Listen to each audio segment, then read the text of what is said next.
राधे राधे मित्रों। तो आज हम बात कर रहे हैं एकादशी के बारे में और भक्ति ज्ञान में आपका बहुत स्वागत है। तो हम बात कर रहे हैं एकादशी, जो कि है 2 या 3 जून। आखिर कब है एकादशी? तो ये एकादशी है 3 जून को। है तो वैसे 2 दिन, लेकिन जो 10वीं युक्त एकादशी है वो कम शुभ मानी जाती है, लेकिन जो द्वादश युक्त एकादशी है वो बहुत ही महत्वपूर्ण और अच्छे फलों को देने वाली होती है। इसलिए हम जब भी व्रत करते हैं, जैसे कि कभी एकादशी 2 दिन होती है, तो हमें जब भी व्रत करना होता है तो हम उस एकादशी को करेंगे जिसमें द्वादश तिथि मिक्स होगी, क्योंकि वो ज़्यादा अच्छे फलों को प्रदान करती है। तो इस दिन है सोमवार, तो हम सब ये व्रत करेंगे सोमवार के दिन, और इस एकादशी का नाम है अपरा एकादशी। और आप अपरा एकादशी की व्रत कथा जो होती है, इस व्रत को करके वो अवश्य सुने या पढ़े या किसी दूसरे व्यक्ति से सुन सकते हैं।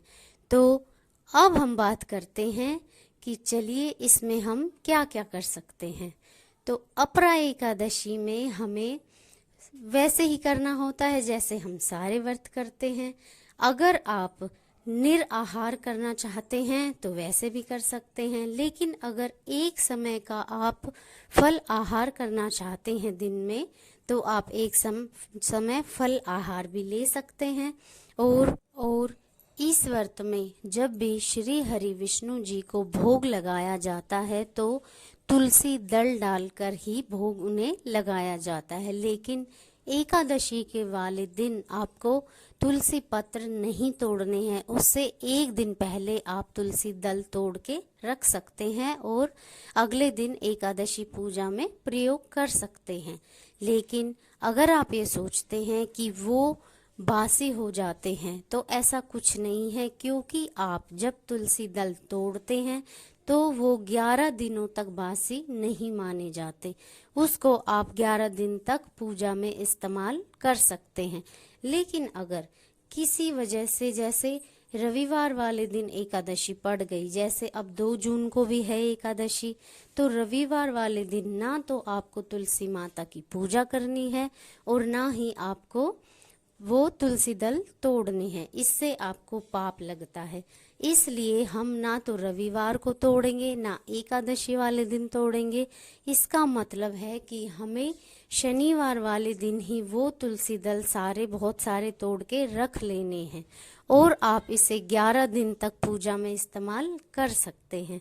और जैसा कि आप सभी जानते हैं कि हमारे जगत के पालनहार श्री हरि को पीला रंग बहुत ही प्रिय है, इसलिए आप एकादशी को उन्हें पीले रंग के वस्त्र भी दान कर सकते हैं, भेंट कर सकते हैं, और उन्हें पीले रंग की मिठाई चढ़ाएं, पीले रंग के फूल चढ़ाएं, और आप पीले पके आम का भी उनको भोग लगा सकते हैं। और मंदिर में आप क्या क्या दे सकते हैं, अगर आपकी इच्छा है तो आप मंदिर में हाथ वाला पंखा, खरबूजा, तरबूज, आम, सीजन वाले फल सब कुछ दान कर सकते हैं। और सबसे ज़्यादा महत्व है इस माह में पानी का, तो आप पानी से घड़ा जो भर के दान कर सकते हैं वो भी कर सकते हैं, क्योंकि इस समय गर्मी में सबसे ज़्यादा ज़रूरत चाहे पक्षी हो, चाहे जानवर हो, चाहे इंसान हो, सबको पानी की है। इसलिए इस माह में पानी का सबसे बड़ा महत्व है, तो आप वो भी दान कर सकते हैं। और अगर जो लोग व्रत नहीं कर सकते किसी कारण से, या आप बीमार रहते हैं, या कैसे भी अगर आप नहीं कर सकते, तो आप ये ना सोचे कि हमें कोई पुण्य नहीं मिलेगा।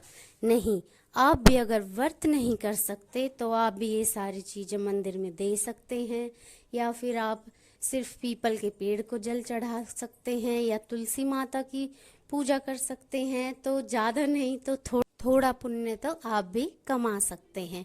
किसी भूखे को खाना खिलाइए, किसी प्यासे को पानी पिलाइए, और जो बेचारे पशु पक्षी प्यासे हैं उनके जल का कोई ना कोई आप व्यवस्था कर सकते हैं।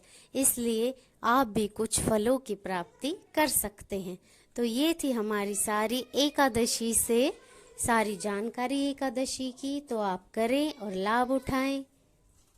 और हमारे चैनल को लाइक करें, शेयर करें, सब्सक्राइब करें। राधे राधे।